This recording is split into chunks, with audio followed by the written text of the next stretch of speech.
విశాఖ జిల్లా గాజువాకలోని తెలుగుదేశం పార్టీ కార్యాలయంలో సంక్రాంతి వేడుకలు ఉత్సాహంగా సాగాయి. కూటమి శ్రేణులు భారీగా తరలివచ్చి వేడుకల్లో పాల్గొన్నారు. డోలు, సన్నాయి, గంగిరెద్దుల సందడి, భోగి మంటలు, రంగవల్లులతో కార్యాలయం పండుగ శోభను సంతరించుకుంది. చిన్నారుల సాంస్కృతిక ప్రదర్శనలు ప్రత్యేక ఆకర్షణగా నిలిచాయి. కూచిపూడి, భరతనాట్యం, ధింసా, లంబాడీ నృత్యాలు ప్రేక్షకులను ఆద్యంతం అలరించాయి.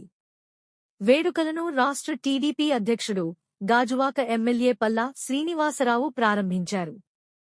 ఆయన మాట్లాడుతూ తెలుగువారి సంస్కృతి, సంప్రదాయాలు ఎంతో గొప్పవని, పండుగల విశిష్టతను భావితరాలకు చేరవేయాలన్నారు. రైతన్నకు ఈ సంక్రాంతి సిరులు కురిపించాలని ఆకాంక్షించారు. ప్రధాని నరేంద్ర మోదీ ఆశీస్సులతో రాష్ట్రంలోని కూటమి ప్రభుత్వం అభివృద్ధి, సంక్షేమ కార్యక్రమాలను ప్రజలకు చేరువ చేస్తోందని తెలిపారు. ముఖ్యమంత్రి చంద్రబాబు నాయుడు ఆలోచనలతో, ఉప ముఖ్యమంత్రి పవన్ కళ్యాణ్ సూచనలతో రాష్ట్రం వేగంగా ప్రగతి బాటలో సాగుతోందని పేర్కొన్నారు. ఈ సందర్భంగా రాష్ట్ర ప్రజలకు, కూటమి శ్రేణులకు, అధికార యంత్రాంగానికి సంక్రాంతి శుభాకాంక్షలు తెలిపారు. నియోజకవర్గ సమన్వయకర్త ప్రసాదుల శ్రీనివాసరావు అధ్యక్షతన జరిగిన ఈ కార్యక్రమంలో డీసీసీబీ చైర్మన్ కోన తాతారావు, కార్పొరేటర్లు పల్లా శ్రీనివాస్, బొండా జగన్, రాజాన రామారావు, రౌతు శ్రీనివాస్, లేళ్ల కోటేశ్వరరావు, కాకి గోవింద్ రెడ్డి, గంధం శ్రీనివాస్, జనసేన నాయకులు గడసాల అప్పారావు, గంధం వెంకటరావు, ఇందల వెంకటరమణ, బీసీ సెల్ అధ్యక్షుడు తమిరే శివప్రసాదరావు, దివి సత్యారావు, వెంకటేశ్వరరావు, కాతా బాలకృష్ణ తదితరులు పాల్గొన్నారు.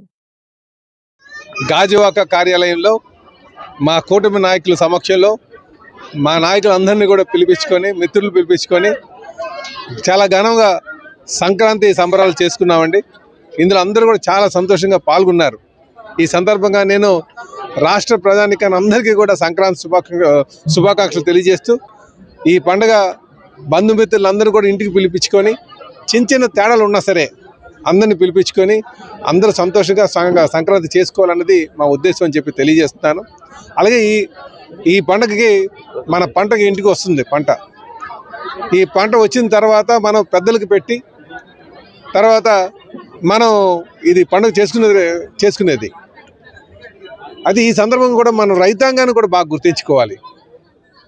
వారి కష్టం ఆ పంటని వచ్చిన తర్వాత పెద్దలకు పెట్టాలి అన్న ఒక ఆలోచన ఈ పండుగలో.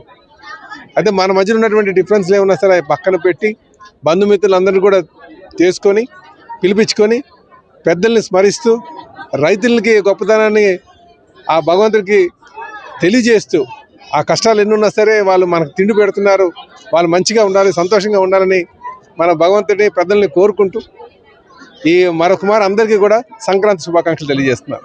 నమస్కారం.